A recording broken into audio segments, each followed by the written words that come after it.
அஜித் நடிப்பில் 2007ஆம் ஆண்டு வெளியாகிய படம் கிரீடம். அப்போது ஷூட்டிங் ஸ்பாட்டில் எடுத்துக்கொண்ட அழகிய புகைப்படங்கள் இதோ.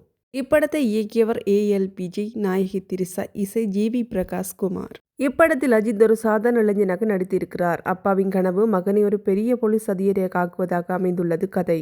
இப்படம் 75 நாட்கள் ஓடியது. மொத்த வசூல் 20 கோடி.